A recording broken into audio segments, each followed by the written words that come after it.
Good evening students. Myself Mrs Sushma सांगले, ध्येय academy. I am winner. या स्पर्धा परीक्षेला तुम्ही बसलेला आहात. त्या अंतर्गत आज आपण इयत्ता तिसरी मराठीचा क्लास घेणार आहोत. आपले तिसरीचे बरेच असे घटक कंप्लीट झालेले आहेत. सिलेबस आपला कंप्लीट झालेला आहे. पण जो पाठांतराचा घटक असतो तो तुम्हाला मी घरी तुम्हाला करायला सांगितला होता.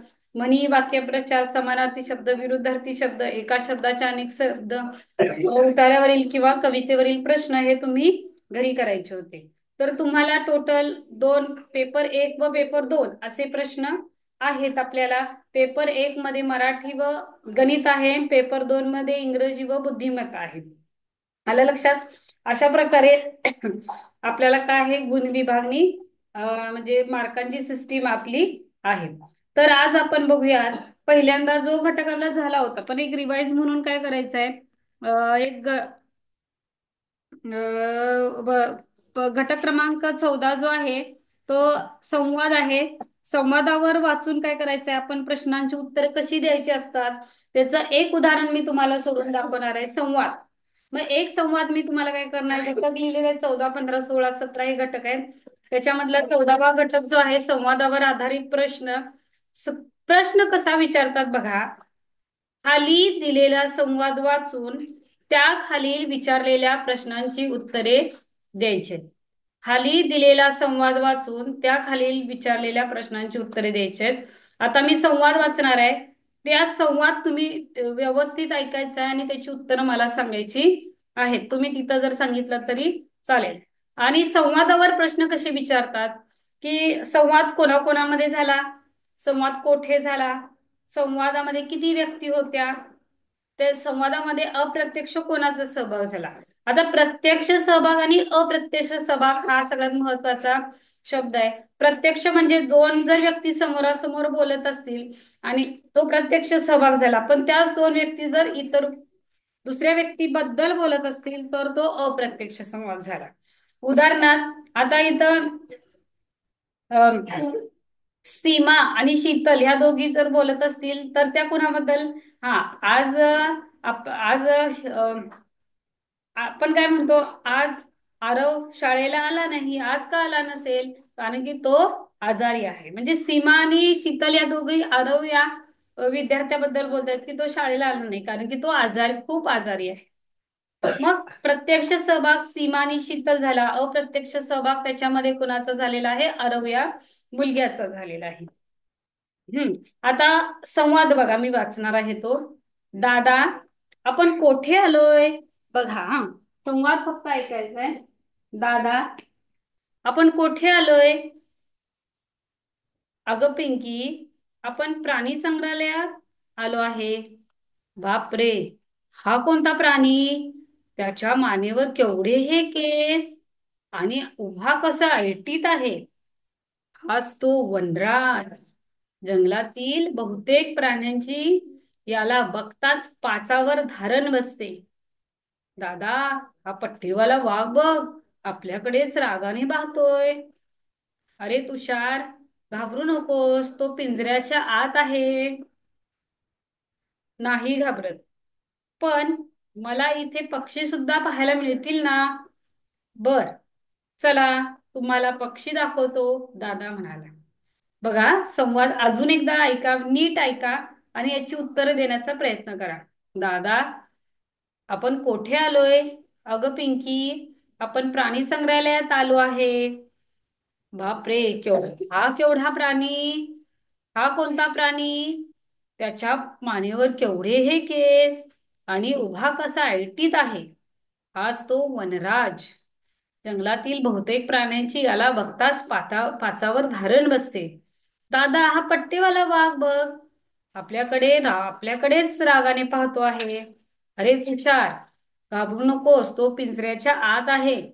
नाही घाबरत, पण मला इथे पक्षी सुद्धा पाहायला मिळतील ना? बरं, चला तुम्हाला आता पक्षी दाखवतो, दादा म्हणाला. आता याच्यावर विचारले जाणारे प्रश्न बघा. संवादामध्ये किती व्यक्तींचा समावेश आहे? बघा, संवादामध्ये किती व्यक्तींचा संवाद विचारलेला आहे.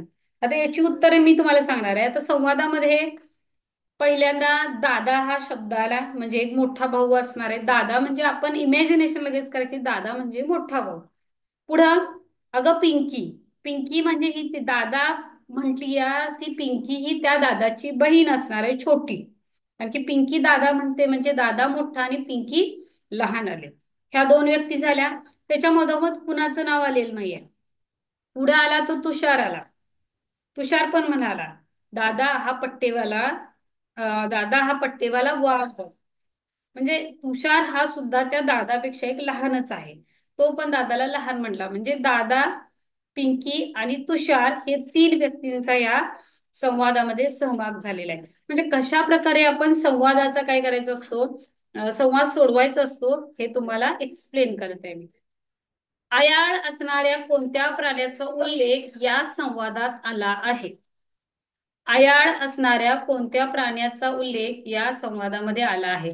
आता आयाळ असणारा प्राणी कोणता आहे सांगा. तर पर्याय बघा, वाघ, केशरी, घोडा आणि जिराफ. याचं उत्तर सांगा बघू. वाघ, केशरी, घोडा आणि जिराफ. तर सांगा बघू. तुम्ही उल्लेख करा. आता आपण काय करायचं, आयाळ कोणत्या प्राण्याला असतं आहे? सिंहाला आयाळ असतात. म्हणजे बाहेरचे बाजूचे जे केस असतात ते सिंहाला आयाळ असतात. मग सिंह याचा प्रत्यक्ष उल्लेख झालेला आहे का? नाही. सिंहाला तिथं काय उल्लेख केलेला आहे की वनराज असा केलेला आहे. वनराज म्हणजे काय, तर जंगलाचा राजा. वन म्हणजे काय, जंगल, कानन, विपिन. राज म्हणजे काय, राज्य करणारा, जंगलावर राज्य करणारा. वनराज कसा ऐटीत बसलाय बघा. वनराज म्हणजे सिंह. तसेच सिंहाला समानार्थी शब्द आहे केशरी. केसरी हा सिंहाला समानार्थी शब्द आहे. त्यामुळे आयाळ असणाऱ्या कोणत्या प्राण्याचा उल्लेख केलेला आहे? केसरी. म्हणजे तिथं शब्दशः वनराज दिलेला नाहीये, पर्यायामध्ये सिंह सुद्धा दिलेला नाहीये, तर केसरी हा शब्द तिथं दिलेला आहे. म्हणजे याचं उत्तर काय येणार आहे, तर केसरी हे त्याचं उत्तर येणार आहे. आलं लक्षात? आता अनेक उल्लेख त्याच्यामध्ये आलेला आहे. पाचावर धारण बसणे या संवादात आलेल्या वाक्यप्रचाराचा योग्य अर्थ कोणता? पाचावर धारण बसणे या वाक्यप्रचाराचा योग्य अर्थ कोणता आहे? पाचावर धारण बसणे या वाक्यप्रचाराचा योग्य कोणता अर्थ आलेला आहे? तर बघा, पाचावर धारण बसणे म्हणजे काय? पडून जाणे, धीर वाटणे, खूप भीती वाटणे, काय अस्वस्थ वाटणे. याचा अर्थ सांगा बघू. पाचावर धारण बसणे म्हणजे काय? तर पाचावर धारण बसणे म्हणजे पळून जाणे, धीर वाटणे, खूप भीती वाटणे किंवा अस्वस्थ वाटणे. तर कसं याचा अर्थ शोधायचा बघा. हाच तो वनराज जंगलातील बहुतेक प्राण्यांची याला बघतात पाचावर धारण बसते. वनराज म्हणजे सिंह. ते सिंहाला बघितलं खूप भीती वाटणे. त्याचा अर्थ काय होतो, तर खूप भीती वाटणे म्हणजेच काय, पाचावर धारण बसणे. आलं लक्षात? आपण आता काय केलेलं आहे, इयत्ता तिसरीसाठी आपण कोणता घटक आता बघितलेला आहे? संवादावर विचारलेले प्रश्न. कशा विचारतात, त्याची उत्तर आपण कशी सोडवायची असतात, हे आपण आता बघितलेलं आहे. आता आपण काय करायचं आहे, सुसंगत वाक्याचा परिच्छेद. काय बघायचं आहे की सुसंगत वाक्याचा परिच्छेद.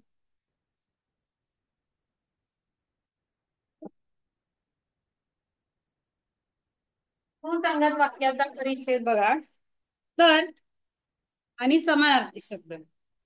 तर समानार्थी शब्द तुम्हाला माहितीच आहे. समानार्थी शब्द म्हणजे काय, तर बऱ्याच मराठी भाषेत काय करतो, एका शब्दासाठी आपण त्याच अर्थाचा दुसरा शब्द वापरला जातो, त्याला आपण समानार्थी शब्द म्हणतो. काय, तर समानार्थी शब्दामुळे अनेक, एका शब्दासाठी अनेक शब्द असतात, ते आपल्याला पाठ करावे लागतात. तर समानार्थी शब्द पाठ करायचे कसे बघा. तर समानार्थी शब्द पाठ करताना आपण काय करायचंय, तर नुसते पाठ करायचे नाही, एका शब्दाचे दोन तीन अर्थ पाठ करायचे असतात. आता इथं काय दिलेले आहे बघा, सगळे सोयरे, नातेवाईक. जे अवघड अवघड आहेत ते तुम्हाला मी आता समानार्थी शब्द एक थोडे सांगणार आहे. माझ्या पाठीमागं म्हटलात तरी चालेल. ओके. आता बघा, समानार्थी शब्दाची माहिती मी देणार आहे. माझ्या पाठीमध्ये तुम्ही सगळे समानार्थी शब्द म्हणायचे. बघा, समानार्थी शब्द तुम्ही तिथं जर क्लास ऑनलाईन जॉईन करत असाल तर माझ्या पाठीमाग हे समानार्थी शब्द तुम्ही मोठ्यानं म्हटला तरी चालेल किंवा मनातल्या मनात म्हटलात तरी चालेल. बघा, पहिला समानार्थी शब्द आहे बेगमी. पूर्वी लोक म्हणायचे बघा, माझी बेगमी एवढी म्हणजे साठलेली आहे. बेगमी म्हणजे संग्रह. बेगमी म्हणजे काय? संग्रह केलेला. म्हणजे माझ्याकडे एवढ्या एवढ्या पैशांची बेगमी आहे, जोडणी केलेली आहे, बेगमी केलेली आहे. तर बेगमी संग्रह. बातमी, वार्ता. तुम्ही मनातल्या मनात म्हणा किंवा मोठ्याने हे समानार्थी शब्द लक्षात घ्यायचे आहेत. डौल, रुबाब. डौल, रुबाब. स्वतंत्र, मुक्त. हे समानार्थी शब्द आहे. स्वतंत्रचा मुक्त आहे. सफल, यशस्वी. संधी, मौका. मरांग, झाडे. आपल्याला इयत्ता तिसरीसाठी एक हे पण आहे बघा, जयांग मरांगे मरांग म्हणजे झाडे झाडे लावूया असा. मरांग म्हणजे काय? तर झाडे. नरेश म्हणजे काय? तर राजा. नरेश, राजा. तरंग. तरंग म्हणजे लहर. तरंग म्हणजे लहर. डौल म्हणजे रुबाब. बाप म्हणजे वडील. बिराड म्हणजे घर. बिराड याचा समानार्थी शब्द होतोय घर. त्याच्यानंतर निमंत्रण, आमंत्रण. निमंत्रण, आमंत्रण. गुबगुबीत, बाळसेदार. गुबगुबीत, बाळसेदार. दोस्त, मित्र, सखा, सोबती, मित्रला. नदी, सरिता, तटिनी, वाहिनी. त्याच्यानंतर वीज, विद्युत, चपला. वीज, विद्युत, चपला. साथ, संगत. स्वाभाविक, नैसर्गिक. स्वाभाविक, नैसर्गिक. करुणा, दया. करुणा, दया. कूट, कोडे. कूट, कोडे. तेज, प्रकाश. तेज, प्रकाश. तुर तरट, गोनपाट. तरट, गोनपाट. पर्वत, नख. प्रेरणा, स्मृती. साथ, संगत. संकल्प, निर्धार. असे शब्द आहेत. हुशार, चाणाक्ष. उज्ज्वल, प्रखर. आश्चर्य, नवल. अनाथ, पोरके. असंख्य, अगणित. कट, कारस्थान. अपघात, दुर्घटना. खंत, खेद. ठोके, प्रहर. हा झाला आपला समानार्थी शब्द. आता तुम्हाला काय करायचंय? सुसंगत वाक्याचा परिच्छेद सांगणार आहे. सुसंगत वाक्याचा परिच्छेद. आता सुसंगत वाक्याच्या परिच्छेद मध्ये या घटकात विचारलेले प्रश्न हे एकमेकांशी संबंधित असतात. त्यामुळे एक प्रश्न वाचून त्याचं उत्तर लिहायचं नाहीये. दिलेले तिन्ही वाक्य काळजीपूर्वक वाचायचे आणि समजून घेऊन मग अर्थ लिहायचा आहे. तर बघा, एक सुसंगत वाक्याचा परिच्छेद मी तुम्हाला सांगणार आहे आणि एक फळ्यावर लिहून देणार आहे. त्याचं उत्तर तुम्ही काढायचे आहेत. बघा, आज बघा, पूर्वेला दूर क्षितिजावर. प्रश्न ऐका. रिकाम्या जागी योग्य शब्द निवडून सुसंगत वाक्याचा परिच्छेद तयार करा. एक, पूर्वेला दूर क्षितिजावर डॅश डॅश उगवला आहे. चंद्र. पर्याय एक चंद्र. पर्याय दोन सूर्य. पर्याय तीन शुक्र. पर्याय चार तारा.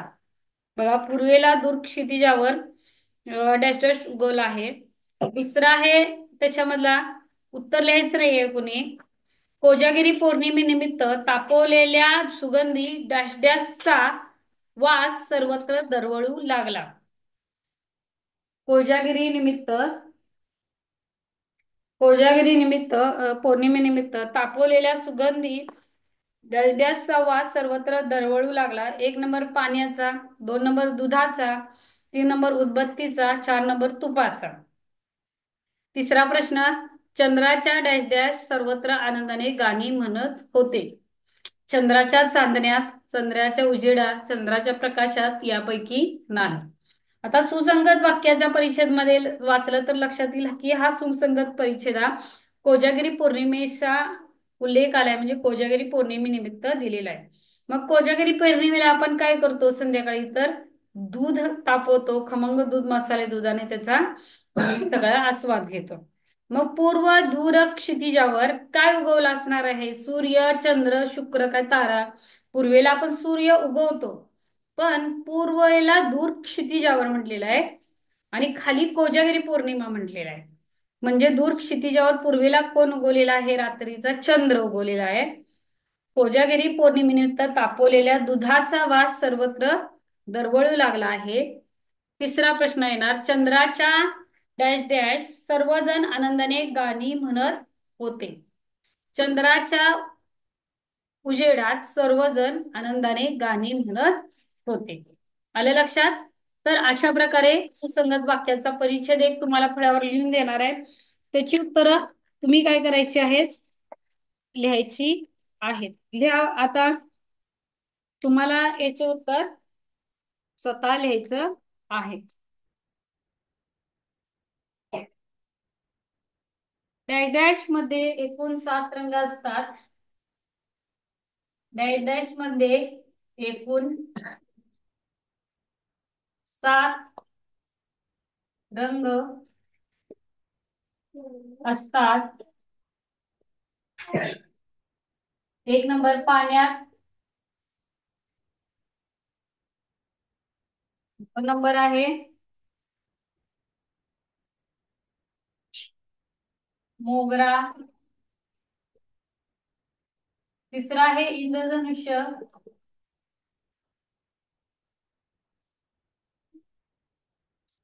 4 नंबर आहे गुलाब. दुसरा प्रश्न आहे ह्याच्यातला, तो नेहमी आपल्यास डॅश डॅश दिसतो. तो नेहमी आपल्यास, तो नेहमी आपल्याला डॅश डॅश दिसतो. त्याचं उत्तर काढा. वेळ देणार आहे 2 मिनिटं. गोल, वर्तुळ, तिसरा पर्याय आहे अर्धवर्तुळाकार,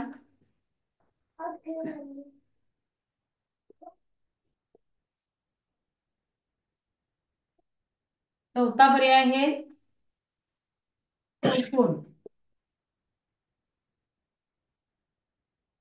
तिसरा, त्याच्यात तिसरा प्रश्न आहे. तिसरा बघा, इंद्रधनुष्याच्या इंद्रधनुष्य नेहमी डॅश डॅश दिसतो. रोज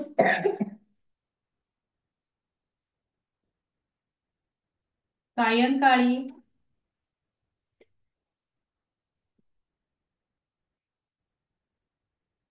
पहाटे यापैकी नाही.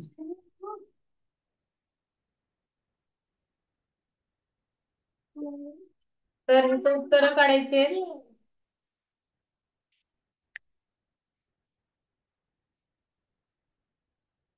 त्याची उत्तर शोधा.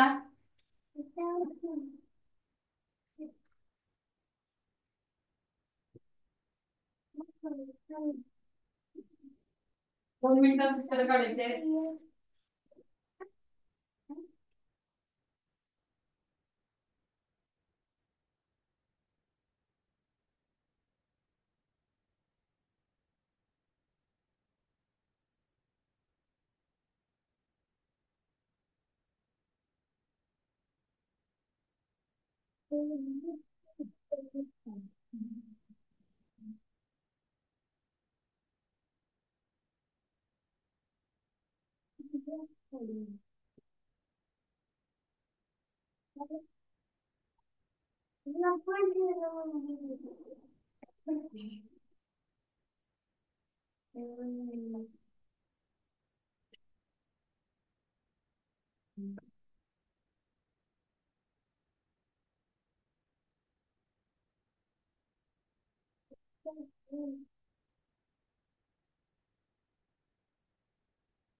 बघायचं उत्तर. तर याची उत्तर बघा. कशामध्ये एकूण 7 रंग असतात? तर इंद्रधनुष्यामध्ये एकूण 7 रंग असतात. याचं उत्तर येणार आहे इंद्रधनुष्य. तो नेहमी आपल्याला कसा दिसतो? अर्धवर्तुळाकार दिसतो. इंद्रधनुष्य नेहमी सायंकाळी, शक्यतो रोज दिसत नाही, पहाटे दिसत नाही, यापैकी नाही. ज्यावेळी ऊन ऊन आणि पाऊस यांचं ज्यावेळी काय होतं, दिसतं एकत्र, तेव्हा तो सायंकाळी किंवा दुपारनंतर असा सायंकाळच्या वेळेला तो इंद्रधनुष्य दिसतो. इंद्रधनुष्यामध्ये 7 रंग असतात. अशा प्रकारे हे सुसंगत वाक्याचं काय येणार आहे? परिच्छेदाचं नाव येणार आहे. आता आपण समानार्थी बघितला, सुसंगत बघितला. विरुद्धार्थी शब्द सुद्धा तुम्ही आता काय करायचे आहेत? पाठ करायचे आहेत. आता विरुद्धार्थी शब्द कसे येतात? तर चढ उतार, काळा गोरा, सुख बरोबर, छोटी मोठी, सतेज निस्तेज, हे आपले काय आहेत? तर याच्यामध्ये आलेले काय आहेत? तर विरुद्धार्थी शब्द आहेत. आलं लक्षात सर्वांच्या? तर अशा प्रकारे आपल्याला काय करायचंय? आपण जोड शब्द सुद्धा आपण घेतले होते. जोड शब्द आपले झालेले आहेत. शब्द कोडे सुद्धा झालेले आहेत. म्हणजे शब्द कोडे आपण कशा प्रकारे घेतलेले होते?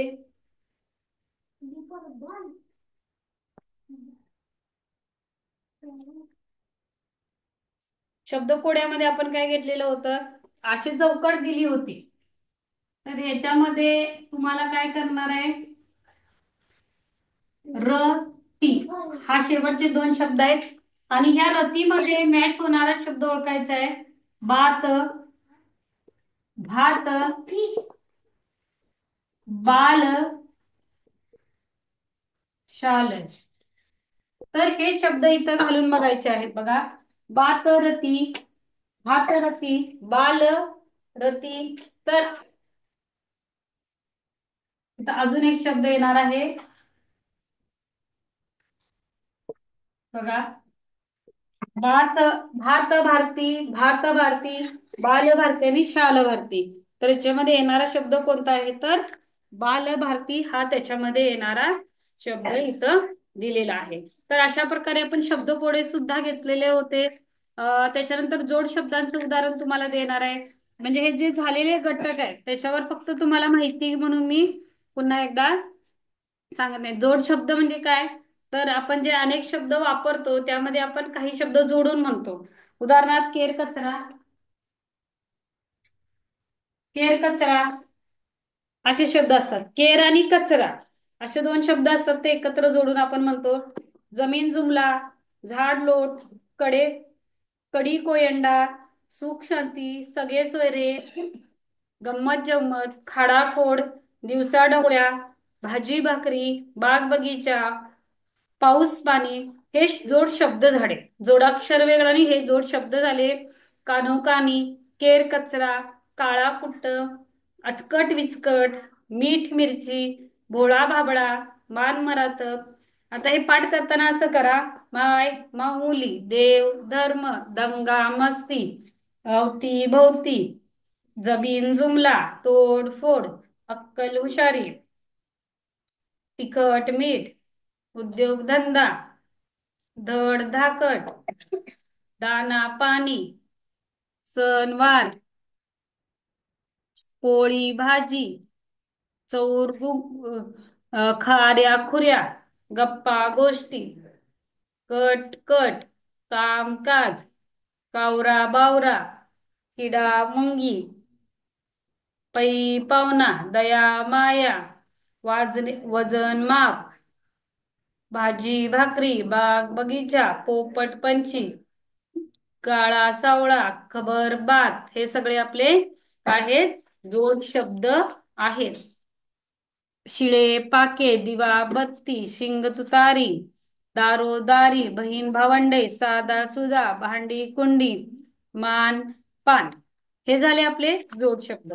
आता तुम्हाला काय करायचं आहे, आज जे घटक झाले त्याच्यावर आधारित सगळे घटक त्याची उत्तरं तुम्ही काय करायची वहीमध्ये लिहून काढायचे आहेत. वहीमध्ये लिहून काढल्यानंतर सगळे जोड शब्द, एका शब्दाबद्दल समूह शब्दाबद्दल एक शब्द, अशा प्रकारचे शब्द सगळे शब्द तुम्ही काय करायचे वहीमध्ये लिहून पाठ करायचे आहे. आले लक्षात? आपण इथंच थांबूया. आपण जे चार घटकाची माहिती घेतली त्याच्या व्यवस्थित तुम्ही अभ्यास